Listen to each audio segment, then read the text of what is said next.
O arco do substituto de Shinigami é lembrado com carinho por muitos, mas alguns também acham que ele não é lá essas coisas. No meu vídeo passado, o Analisando, vimos como o Kubo soube trabalhar e sobrepor muito bem a estética, temática, trama, roteiro e personagens. Será que o arco segue assim até o final? Já adianto que o autor faz muitas coisas legais, só que comete um erro que eu não suporto. Eu sou o narrador e hoje vamos terminar de analisar o primeiro arco de Bleach. Esse vídeo analisará o mangá do capítulo 26 até o 70, e vai falar principalmente da escrita da história, e não necessariamente da história em si. Mas calma aí, você sabia que agora o canal tem loja com várias estampas para camisas e canecas, One Piece, Bleach, Hunter x Hunter e muito mais. Se essa primeira leva for bem, ano que vem teremos Naruto, Berserk e vários outros. Use o cupom NARRA10 para ter 10% de desconto na loja inteira até o final de dezembro. Link para a loja na descrição e comentário fixado. A edição 4 abre com um capítulo bem mais leve do que o anterior. Como já falamos, esse tipo de coisa é normal. Precisamos de contrastes para destacar as situações mais tensas. É legal que na capa do capítulo 26, a gente pode ver o que talvez seja o rosto real do Kon, ou pelo menos como ele se imagina. Bem, nada demais acontece aqui, é só comédia. Vai variar de pessoa para pessoa o aproveitamento do capítulo. Como falei no outro vídeo, parece que o Kubo tinha algo preparado para os personagens de Karakura, mas acabou nunca trabalhando eles direito, porque eles aparecem aqui e em diversos outros momentos da história, que a gente vai comentar. Pelo menos não é a comédia do pai do Ichigo, coisa que vai deixar os capítulos finais desse arco bem chatos pra mim, principalmente pelo tom das piadas, mas já chegamos lá. Logo depois, o grande Dom Kanonji aparece. Aqui, alguns padrões de Bleach desse início começam a surgir. Um deles é que o autor começa apresentando as coisas com uma comédia, com um clima leve, mas conforme a trama vai se desenrolando, o mesmo capítulo vai ficando cada vez mais denso e pesado. Um outro padrão é que, durante essas partes de comédia, temos muito mais quadros e diálogos, e em momentos de tensão, temos páginas muito mais limpas, com quadros grandes, contemplativos e tudo mais. É o que eu disse no outro vídeo, pra mim, parte dessa comédia podia ser bem resumida. O ritmo da leitura muda muito conforme entramos e saímos dessa parte da comédia.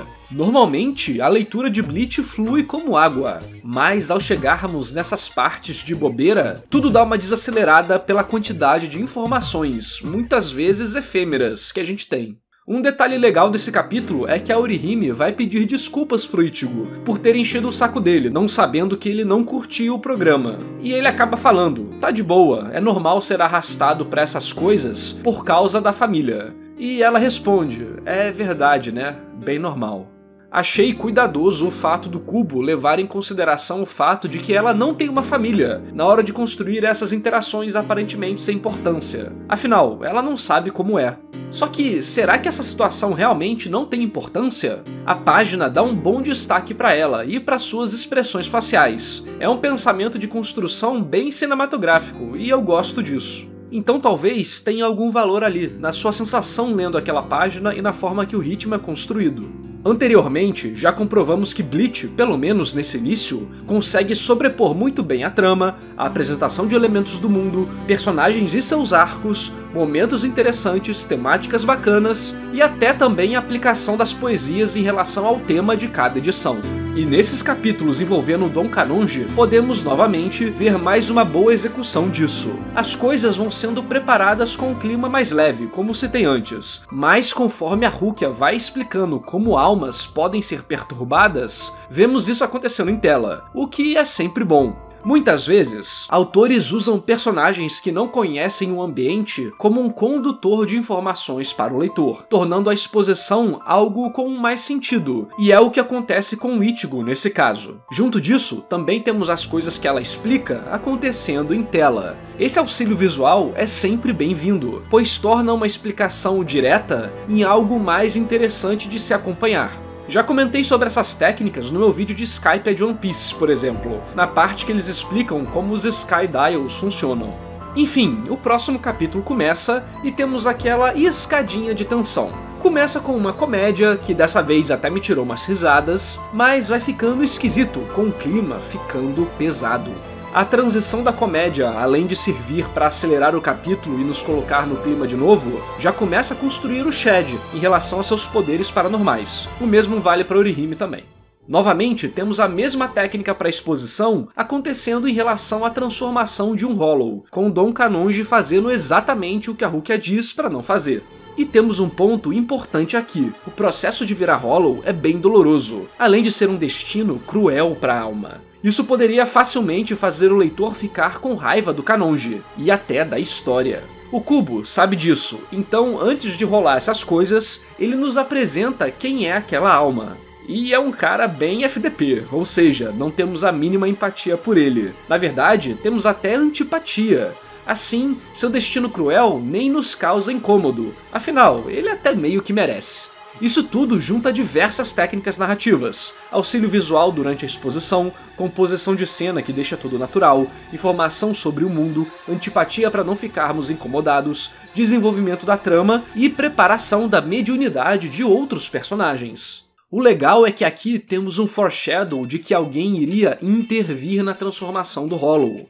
Vemos um sapato, uma mão, uma silhueta, porém na outra página vemos uma outra mão, que no caso é do Ichigo, porque ele tá de munhequeira. E então, de outro ângulo, acaba que os dedos do Ichigo tampam o rosto da outra pessoa que ia ajudar. Nenhuma palavra é dita, mas dá pra entender tudo apenas com a composição da cena e o uso inteligente do acessório do personagem, pra deixar claro o que está acontecendo. Isso também é storytelling, e dos bons, viu? Ó, chef's kiss. Já é complicado analisar uma história em quadrinhos separando a narrativa da narrativa visual, mas algumas obras têm uma relação muito mais intrínseca desses dois pontos. Então é importante a gente comentar essas coisas, para realmente compreender como o autor está escrevendo a obra dele. Conforme os capítulos vão passando, temos uma construção legal da luta do Ichigo com o Hollow. Inicialmente, tínhamos a imagem do Dom Kanonji como alguém idiota, mas depois começamos a ver ele como alguém de valores, o que é bacana. Mas durante o combate em si, temos uma sequência legal de tentativa e falha. A história compreende que o Ichigo é mais forte que o Hollow, e que seria uma luta fácil. Então, o autor o coloca em uma situação interessante, com dificuldades extras, além de momentos de comédia coesos com a situação. Alguns pontos que dificultam a luta e fazem ela ser mais orgânica são: a espada é muito grande pro corredor, o Hollow gruda a mão do Ichigo no cabo da espada, e o personagem precisa proteger o Dom Kanonji. No fim de tudo isso, ninguém tá feliz por purificar o Hollow, e o médium aprende que ele estava errado, e que mesmo com boas intenções, acabou fazendo besteira. É uma ótima história de monstro da semana. Por mais que sejam casos isolados, todos estão conectados pelas novas informações que recebemos do mundo, dos personagens, seus envolvimentos com a trama e a construção de uma direção específica para a história, e a formação de mistérios maiores ainda. Fora que vemos o Kubo ficar mais confortável com sua escrita. Os casos de Hollow vão ficando cada vez maiores, e depois vão se estabilizando em uma quantidade de páginas suficiente para contar o que for necessário. Além de tudo, isso ajuda o leitor a sentir que cada situação é mais importante e perigosa do que a anterior, por ficarem cada vez mais demoradas e complexas de se resolverem. Realmente é uma ótima aplicação de monstro da semana. Só não é melhor do que quando você dá like no vídeo e se inscreve no canal. Toda semana temos vídeos e vou continuar analisando Bleach profundamente como você nunca viu. Então, para assistir assim que os vídeos saírem, já deixa seu joinha e inscrição. Aproveita para compartilhar também. Vamos acabar com esse preconceito bobo que Bleach sofre.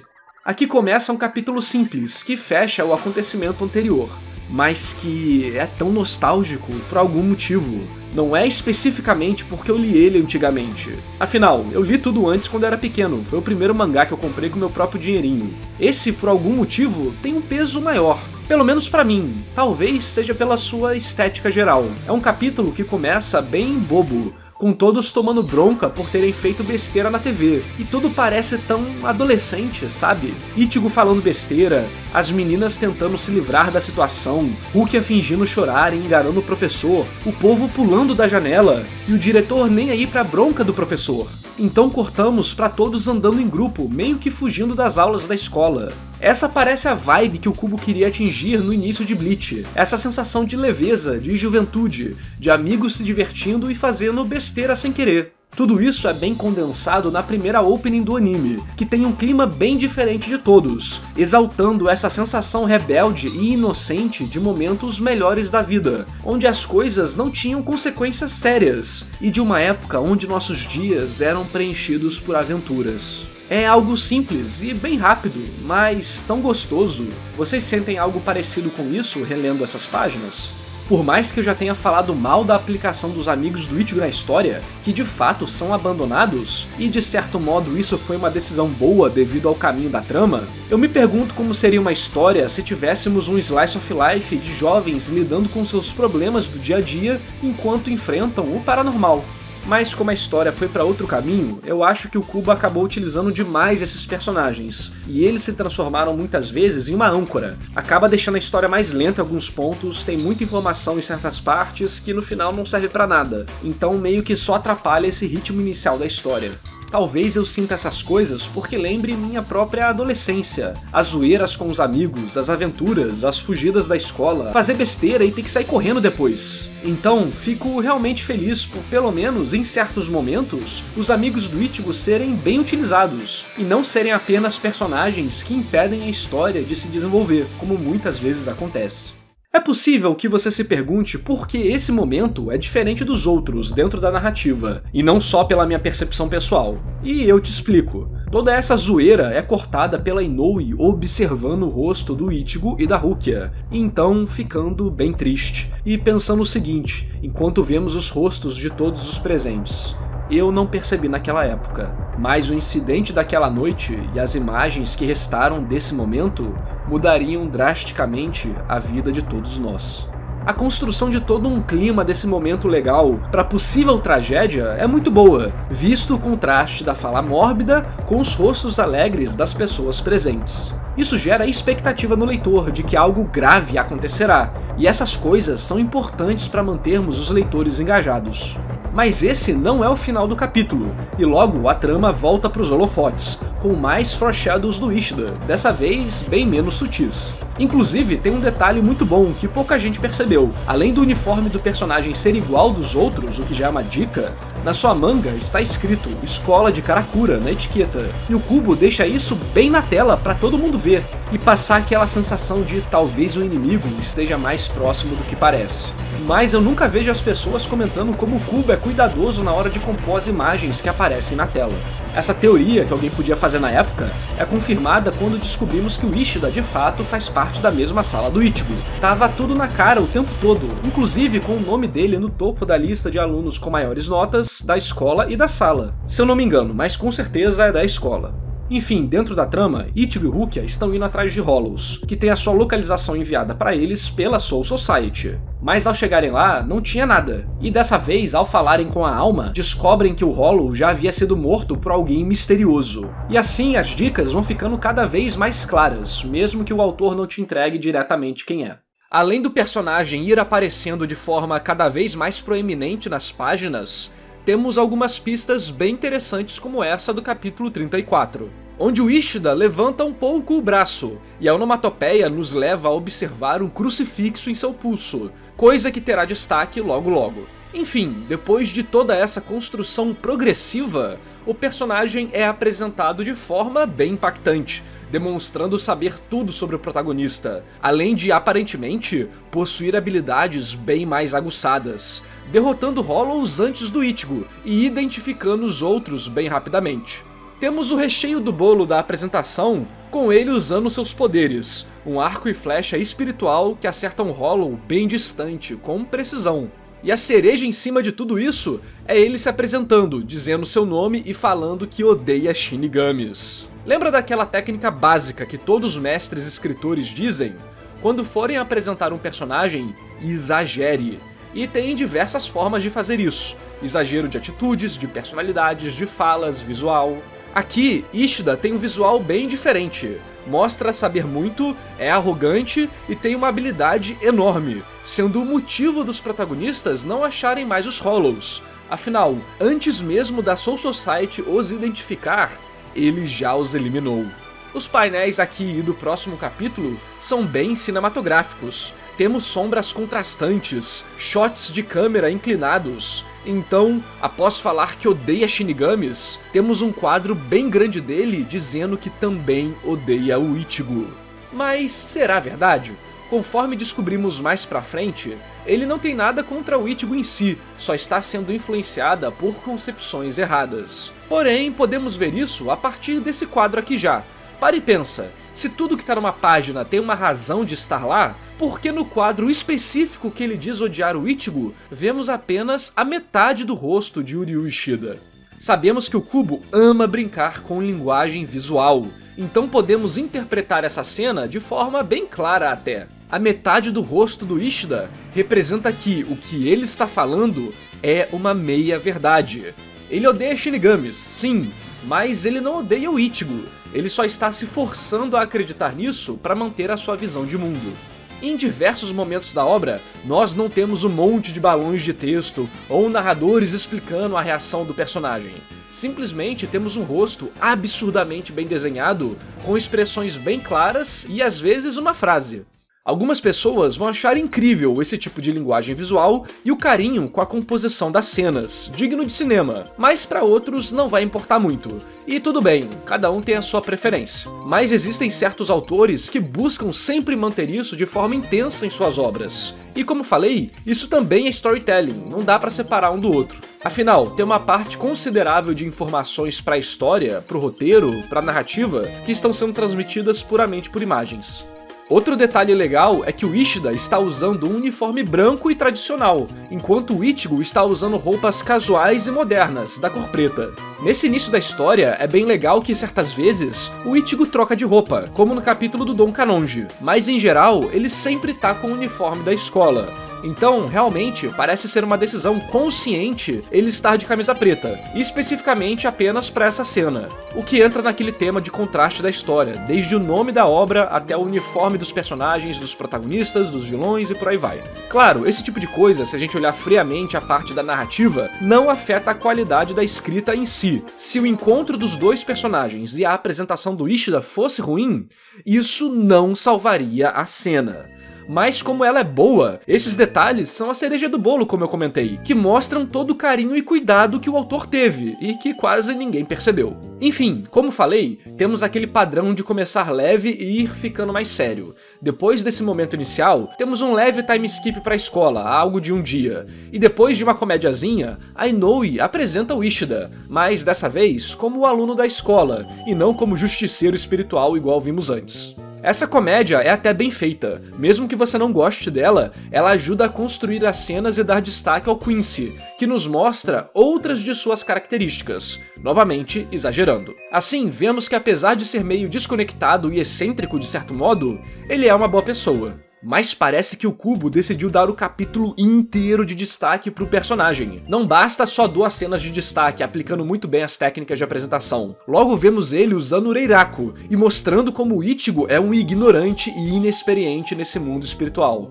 Depois de nos dar tantas cenas legais, mas pouca informação sobre o que de fato é um Quincy, o Kubo toma aquela decisão clássica de histórias, que é mostrar mais de um núcleo para ajustar o ritmo da leitura, a tensão e a passagem de tempo no mundo. Ishida desafia o Ichigo para um jogo absurdo, enquanto Rukia conversa com Urahara para descobrirmos mais sobre os Quincy's. Enfim, conforme o Ryu vai tomando suas atitudes, vemos que claramente elas nascem de sentimentos errados, que o leva a fazer besteira. Até o Ichigo pergunta se ele tem problema na cabeça para fazer uma coisa doida dessas.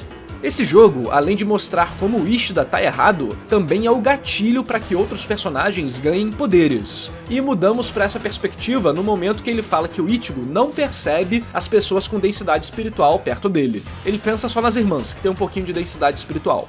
Um ótimo toque, essas transições bem feitas deixam o ritmo absurdamente bom de se ler.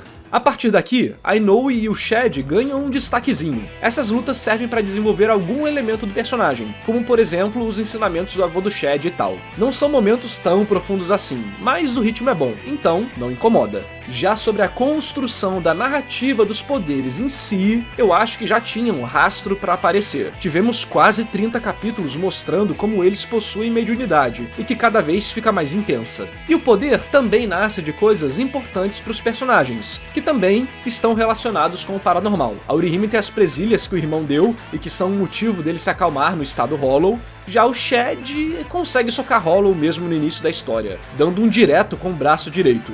Aqui ele desperta os poderes nesse mesmo braço, que é basicamente dar um socão mais forte. Não foi ruim, mas acho que dava pra ser melhor preparado. Eles são os primeiros humanos com poderes não catalogados, então se tivessem alguns capítulos com eles sentindo algo a mais, além da mediunidade deles, seria legal. Tipo a Orihime escutar algumas vozes na cabeça dela e o Shed sentir o braço dele formigando, coisas do tipo. Pra estrutura padrão shonen de apresentação de poder, foi de boa, mas dava pra elaborar um pouco mais do mistério desses poderes, visto que realmente são elementos bem distantes de tudo que vimos até agora, com Shinigamis e Quincy's. Temos um detalhe curioso, que é o Shed pedindo poderes, pedindo a força para proteger. Vamos falar disso no final do vídeo. Agora, existe algo importante na forma que o Kubo conta a história, que é como ele entrega a informação necessária para você na superfície, mas deixa toda uma subcamada de informações e simbolismos extras. Vou dar um exemplo e comentar sobre a qualidade dessa característica, pois às vezes acho que ele faz isso muito bem, e às vezes deixa a desejar. Aqui, antes de começar o plot da Orihime ganhando poderes, vemos a Tatsuki comentando como tudo está ótimo. Ela é campeã, o time tá com moral elevada e tudo mais. Só que ela complementa falando que algo a incomoda, e ela não sabe por quê. Só que ela revela pra gente que, na real, ela sabe sim o motivo, mas ela não quer falar sobre isso. Na página seguinte, vemos um casal de espíritos flutuando, e ela ficando brava com eles. E as páginas continuam mostrando que ela está incomodada com essa nova capacidade mediúnica. Inclusive, ela comenta sobre isso tanto com o leitor nos seus pensamentos, quanto com a Orihime. Ou seja, não parece ser exatamente isso que ela não tá com vontade de conversar. Tudo funciona com a história, e você não vai perder nada se só observar o que eu falei aí da parte superficial. Mas você já se perguntou por que é um casal de fantasmas? Por que não é só um? Então eu pensei,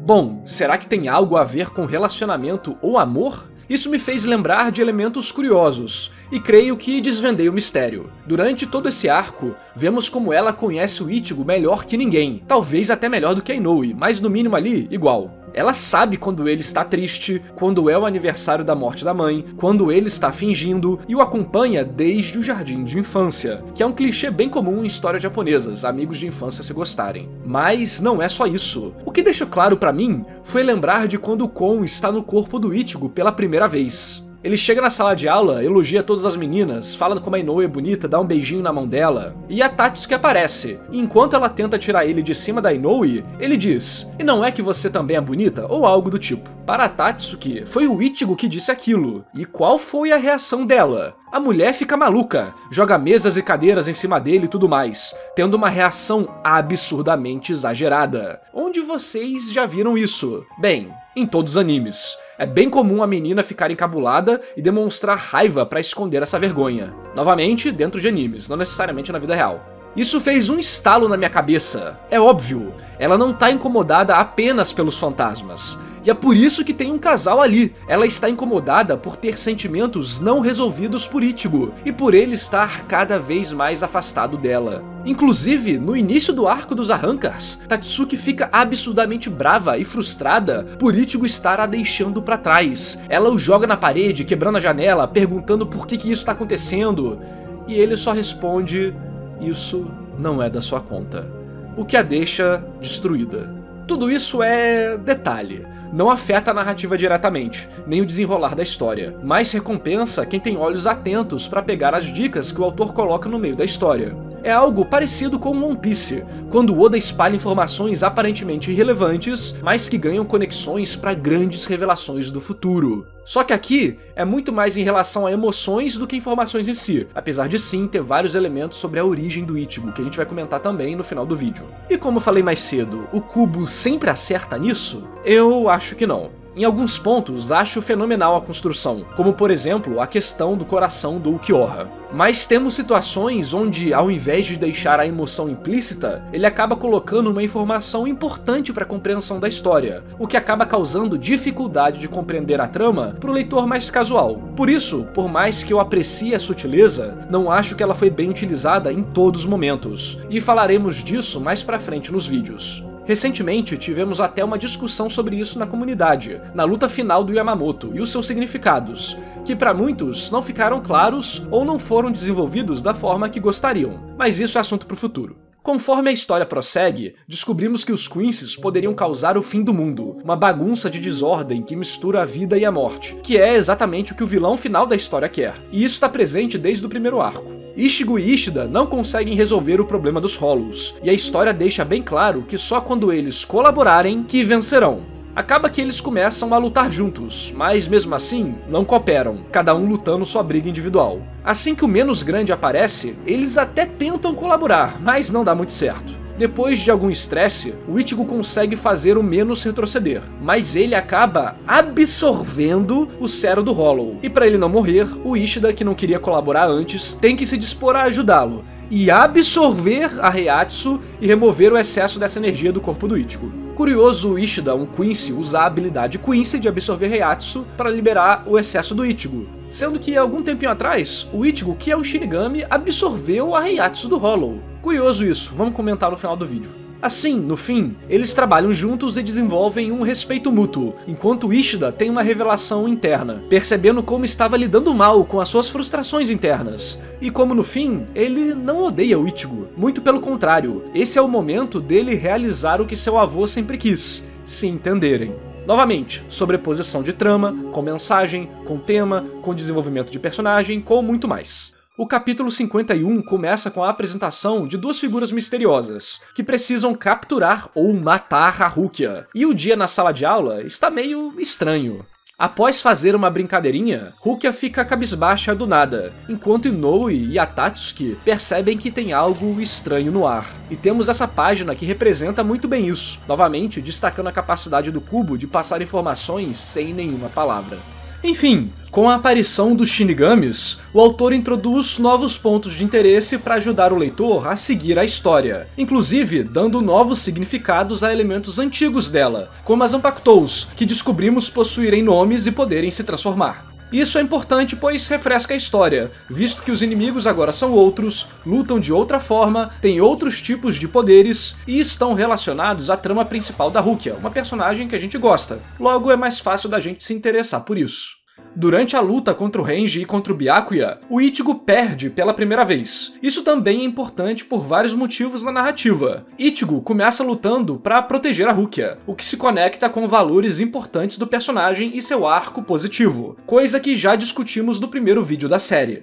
Por estar alinhado consigo mesmo, a história representa isso com ele vencendo do Renji. Porém, a partir do momento que ele muda de mentalidade, lutando não para proteger, mas sim para vencer, e ficando meio selvagem, ele perde. E esse medo de lutar pelo prazer de lutar, lutar para matar, vai o perseguir durante boa parte da história. A outra luta que não terminou em vitória pro Ichigo foi contra o Grande Fisher, onde novamente ele estava querendo lutar para matar, e não para proteger, ficando meio selvagem e se deixando levar, e aí a luta acaba em empate. Aqui o impacto é maior, pois gera consequências sérias, muda o status quo, perdemos a Rukia e obriga o personagem a mudar pelo menos um pouquinho de si mesmo. Ah, e eles falam como o Ichigo lembra aquela pessoa, mais um foreshadow do Kain. E logo com aquela certa família e o trauma da Rukia, que vai ser desenvolvido mais pra frente da história, mas que já é apresentado lá na luta do Grande Fisher, igual a gente comentou no vídeo passado. No geral, a luta tem uma coreografia legal, ritmo dinâmico, um ciclo de tentativa e falha bacana, quadros sensacionais e também uma das frases mais legais de Bleach, com o Byakuya falando "Tu és lento, até mesmo para cair". Falando nele, a edição começa com o seguinte poema: "Nós não devemos derramar lágrimas, pois, para o coração, essa é a derrota do corpo carnal. Não há prova mais contundente de que nossas emoções estão além do nosso controle". Por mais que esses poemas não resolvam possíveis problemas que a história possam ter, eles nos dão lentes importantes que podemos usar para observar os acontecimentos da edição. Acho que podemos dizer que uma das interpretações dele é: O fato de emoções transbordarem de nosso corpo mostra que não temos controle sobre ele, logo nem sobre nossas ações, logo talvez nem sobre nossa própria vida. O poema, pelo menos superficialmente, tem a ver com duas coisas. Primeiro, a forma que Byakuya age. Ele suprime suas emoções, seu clã é encarregado de manter a ordem. Se ele não o fizer, quem vai? E esse será um drama desenvolvido durante a próxima saga, do motivo do próprio irmão apoiar a execução da irmã. A gente não tem esse contexto aqui, mas como o poema é da edição, logo no próximo capítulo podemos ver isso sendo destacado com ele sendo provocado pelo Gin pelo Zaraki, com ele falando que é um exemplo o fato dele executar a irmã, que esse negócio de nobre e tudo mais, enfim. Já já a gente vai comentar rapidamente sobre o Gin também. E segundo, talvez sendo mais um paralelo do que diretamente o que ele queria dizer, é a forma que o Ichigo age nessa luta, e o lado que ele quer esconder, o lado real dele, as emoções que o fazem lutar por razões egoístas, pela vontade de estar no combate, pela vingança. Como falei, esses temas serão abordados em diversos pontos da história, mas com níveis diferentes de qualidade. Em certos capítulos será incrível, mas em outros vai ser bem zoado, ou não explícito o suficiente. Quando os Shinigamis vão embora, o protagonista diz: "Mais uma vez, ela me protegeu." E apesar disso ser claramente referente a Rukia, também podemos remontar a sensação que ele sente com a sua própria mãe, em ser protegido e a outra pessoa morrer no processo, visto que a Rukia será executada. Lembro que eu falei de síndrome da culpa do sobrevivente no vídeo passado? É normal que essas pessoas tenham pensamentos de se autodeletar. E quando o Ichigo fica afobado para ir na Soul Society, Urahara diz: "Não use os outros como desculpa para se matar." É mais um pontinho legal na construção do Ichigo nesse início da história. Essa decisão de salvar a Rukia acaba nascendo um pouco de sua sensação de responsabilidade, que é um tema que aparece nesse primeiro arco de vez em quando e também vai ser relevante no próximo arco. A gente já mencionou sobre ele no vídeo passado. Mas aqui ela é uma responsabilidade nascida do medo, da possibilidade dele errar de novo. E durante a história, além de enfrentar o seu lado selvagem, ele também vai descobrir que gosta de proteger as pessoas, não por querer compensar um erro, mas sim por ele ter a capacidade para tal, e que ele gosta de ser forte por ser forte. Muito disso será dito no arco dos Fullbringers. A partir daí, entramos no treinamento que todos farão para salvar a Rukia, e vemos a Soul Society rapidamente. É bizarro como o Renji muda de personalidade tão rápido. Parece que o Kubo não sabia direito o que ele queria pro personagem, então fica bem distoante. Ele quer matar a Rukia de forma sádica 2 capítulos antes e agora é todo amiguinho dela. Esse sempre foi um ponto que me incomodou muito. Outro detalhe é que no capítulo 58, a Inoue diz saber quando o Ichigo já tomou uma decisão e Ou tá falando a verdade, pela forma que ele tensiona os lábios. É até creepy o quanto ela sabe do Ichigo, tá maluco? Mas tudo é demonstrado de forma tão inocente e fofinha, então tá liberado. Ichigo começa seu treino, e Urahara explica que a melhor maneira de aumentar o poder espiritual é botar a alma em risco, basicamente igual Dragon Ball. O fato de você quase morrer enquanto faz o máximo possível para não falecer vai te fazer se recuperar com mais Reiatsu ainda. Ele recupera parte dos poderes rapidamente lutando contra Ururu, e daí ele precisa sobreviver à transformação do Hollow. Mas Urahara fala algo importante. Quando uma alma se torna um Hollow, seu corpo se desfaz e então refaz. E vimos isso acontecendo no capítulo do Dom Kanonji. Mas isso não acontece com o Ichigo. Será por quê? A resposta é óbvia para quem já leu a história. E novamente mostra como o Kubo prepara as coisas de uma forma não tão na sua cara. Mas tá lá, só precisa que você preste um pouco de atenção. O mesmo vale quando estamos no mundo interno do protagonista, e o Zangetsu explica como fazer uma plataforma de Reiatsu. Porém, ele explica da forma Quincy, falando que ele precisa absorver a Reiatsu do ambiente e colocar debaixo do pé dele. Que esquisito, né? Afinal, o Ichigo é um Shinigami ou um Quincy? Temos mais um elemento Quincy aparecendo no protagonista, que curioso. E ele também diz que você já tem poderes de Shinigami. Abra uma dessas caixas e ache onde seus poderes de Shinigami estão. Talvez seja a tradução, tem que verificar no japonês, mas ele nunca diz meus poderes. Se o Zangetsu é a representação da Zanpakuto do Ichigo e de seus poderes de Shinigami, por que ele não diz meus poderes? Porque ele se refere na terceira pessoa. Mas isso aí é mais curiosidade, assim como o fato do nome dele estar censurado. Tem gente, inclusive eu, que falava que isso era por causa de um motivo na história. Mas repensando melhor, pra mim é tipo a olhada fodona do Shanks. Serve como Haki do Rei? Serve, mas provavelmente é só um retcon. A mesma coisa com o nome censurado do Zangetsu. Vou ser justo e imparcial aqui.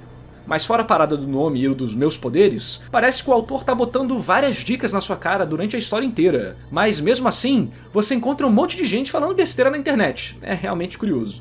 De qualquer forma, o modo que ele descobre onde está a caixa com seus poderes Shinigamis é bem legal, pois só é possível por todas as experiências que ele passou, usando todas as informações e ferramentas que o leitor tinha acesso. Então, é possível você chegar na mesma conclusão que ele, o que é sempre bom. Isso é algo que o Brandon Sanderson comenta. Quando o leitor tem as mesmas informações do personagem, o fato do autor surpreender o leitor acaba ficando muito mais impactante.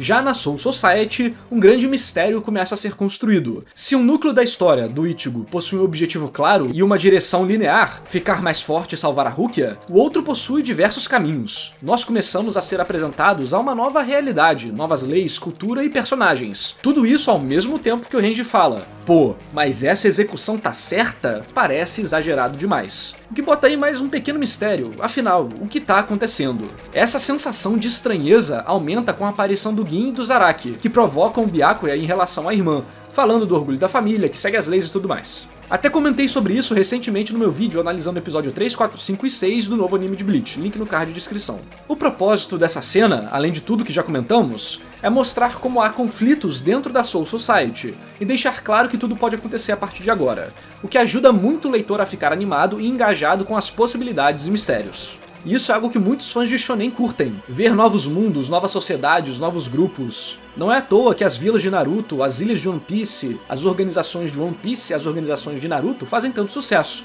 e não é diferente com Bleach. É um elemento que facilmente gera identificação, curiosidade, momentos legais na história, enfim, é sempre bom. Além desse núcleo, temos outros, com os amigos do Ichigo treinando, e serve para aquele padrão de ajustar a tensão, ritmo e tal. E todos vão entregando informações bacanas que serão relevantes no futuro, então ótimo trabalho. A história volta pro treino do Ichigo e vemos ele liberando sua Zanpakutou. O Urahara precisa levar aquele golpe a sério, pois ele mesmo diz que perderia um dos braços se não fizesse isso, e mesmo assim ele fica bem machucado, e vemos um corte colossal no chão, criando uma cratera. Além de ser bem hype, é um ponto importante para termos a noção do potencial do Ichigo, e fazer com que certos momentos no futuro não sejam tão mentirosos, por assim dizer.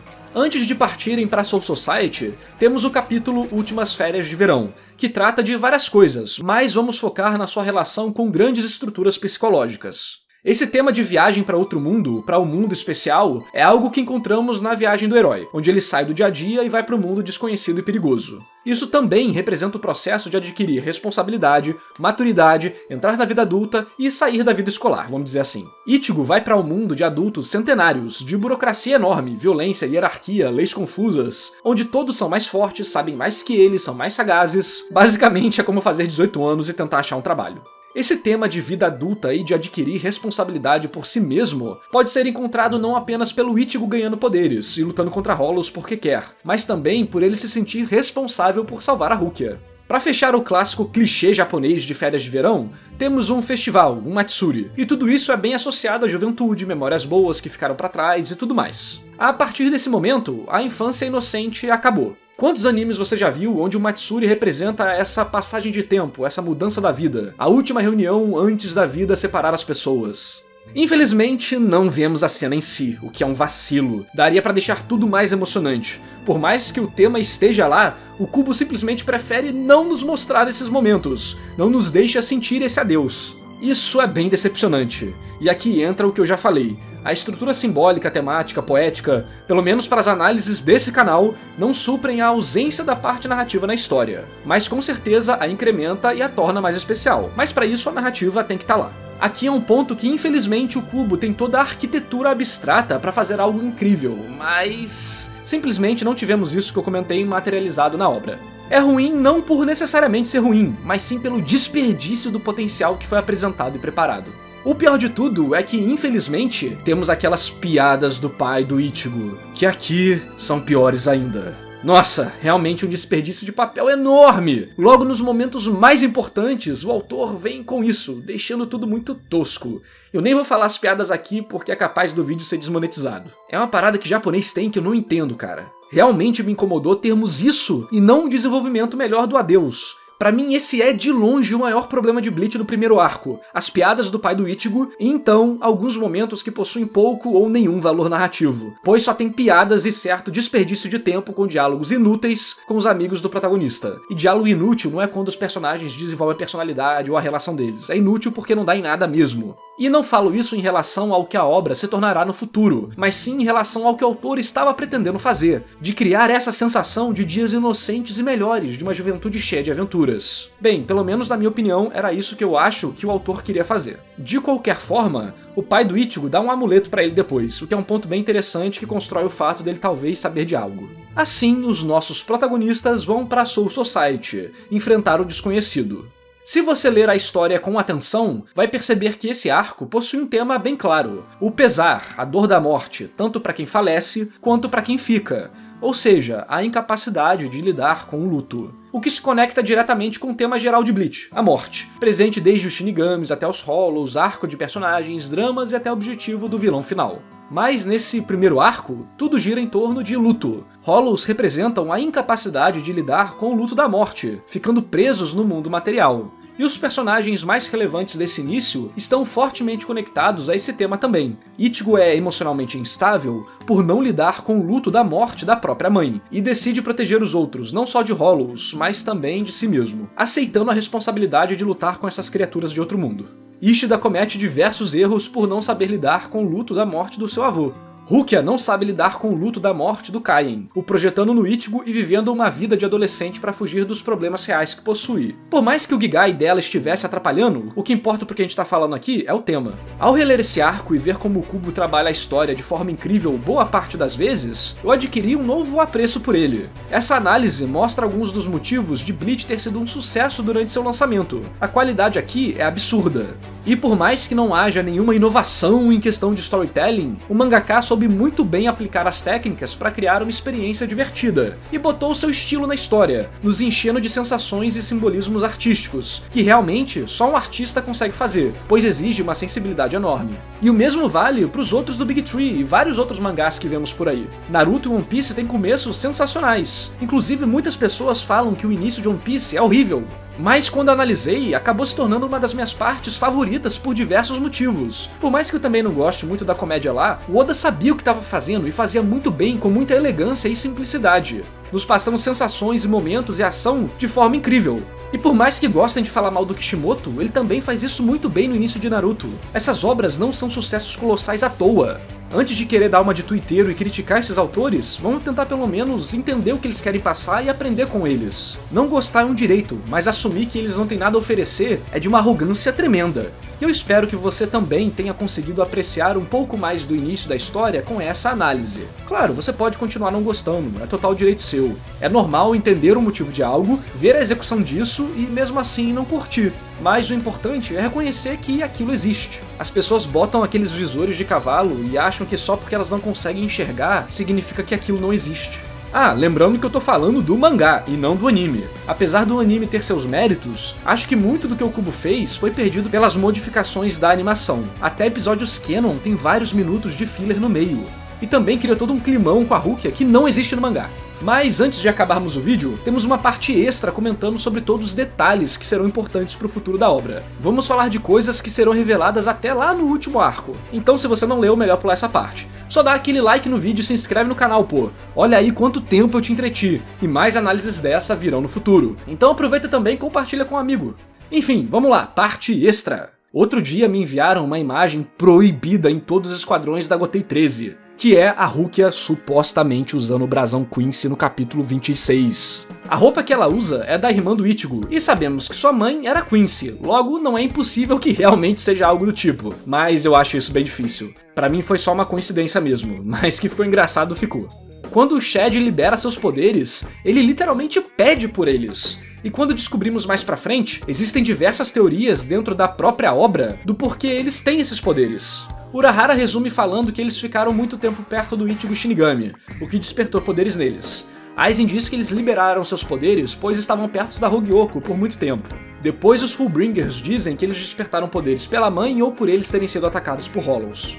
E na novel é dito que todos os Fullbringers possuem uma partícula do rei espiritual dentro da alma deles. No fim, tudo isso é a mesma coisa. Eles tinham a partícula do Rei das Almas dentro deles, e isso aumentava sua densidade espiritual. Por isso suas mães ou eles eram atacados por Hollows. Por estarem expostos a muita Heiatsu e a Hogyoku por muito tempo, isso fez com que seus desejos pudessem ser atendidos. Por isso que quando Shed pede pelo desejo de ter força para proteger, ele recebe. Em diversos momentos da história, Urahara fala como o Ichigo tem uma Heiatsu maior do que muitos Shinigami, o que ajuda a construir o Power Scaling pra quem gosta. E já desde o início da obra, vemos como Urahara é muito poderoso. Além dele saber de tudo e lidar com tranquilidade com as coisas, ele prende a Rukia com um Bakudou sem falar o encantamento. Nesse mesmo momento da história, quando o Ichigo luta contra o Menos Grande, o Ichigo absorve o Cero do Hollow com sua espada, o que é muito esquisito, pois eu não me lembro de nenhum outro Shinigami ou Zanpakuto fazer isso, que deixa bem claro aí a dica de como ele também é um Quincy. Alguns podem até se perguntar, se ele era Quincy desde o início, por que ele não liberou totalmente os poderes de Quincy antes? Tem motivo, isso é explicado em alguns pontos da obra, tipo a forma que Hollows e Quincy's interagem, o fato deles serem venenosos. Mas também tem um mini arco só sobre isso no final da história. O ponto é, ali, o Yhwach dentro do Ichigo precisava sobreviver, e o único jeito para isso acontecer era permitir que ele se tornasse um Shinigami. E durante a história, ele sempre atrapalha o Ichigo a usar os seus verdadeiros poderes, o de Hollow. Lembra, ele só permite liberar parte do poder dele na luta final contra o Zaraki, a gente até vê a caveirinha, enquanto ele fala de fato que vai liberar o poder dele, ou algo do tipo. Curiosamente também, quem ensina todos os golpes do Ichigo é o Shiro, o Hollow. Também temos Urahara ficando tranquilão no teste do Ichigo, enquanto o geral tá com medo do que pode acontecer. Mas ele já sabe de tudo, e mesmo que o leitor não saiba, o comportamento do personagem já é muito suspeito, e mostra que tem algo a mais. Pro que é executado na história, serve. E ele deixa claro que já sabe que o Ichigo tem poderes de Shinigami, por isso que ele leva ele pro treinamento. Mas existe uma outra camada escondida, que é o fato do Urahara também saber que o Ichigo tem a alma dividida entre Hollow e Quincy. Isso é revelado bem no final da história, mas aqui nesses capítulos a gente já tem uma dica muito clara, que tá nas próprias palavras do Urahara. Ele diz que uma alma que vira Hollow se desfaz, e então se recompõe como Hollow. E vimos isso acontecendo no capítulo do Dom Kanonji. Mas aqui, esse processo não acontece, e Urahara fala pra galera, fica tranquilo, tá de boa. O que mostra que já tinha algo bem esquisito em relação ao personagem.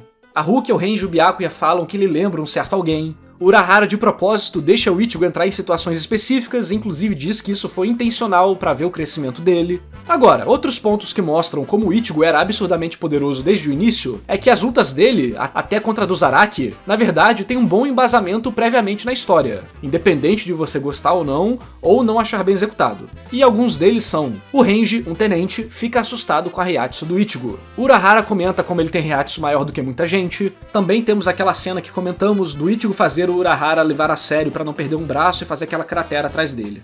O Tessai usa o Bakudou número 99, e mesmo sem sabermos que ele é um ex-capitão da Kido Corps, isso é um feito absurdo. Pra você ter uma noção, o Bakudou que a Rukia usa no Ichigo no capítulo 1 é o 1, ou seja, 98 níveis abaixo, e mesmo assim ele consegue se livrar dos dois. E o Ichigo se liberou de tudo isso sem nem ter a Shikai. Independente de aqui ele tá com os poderes do Hollow ativado ou não, é um baita feito.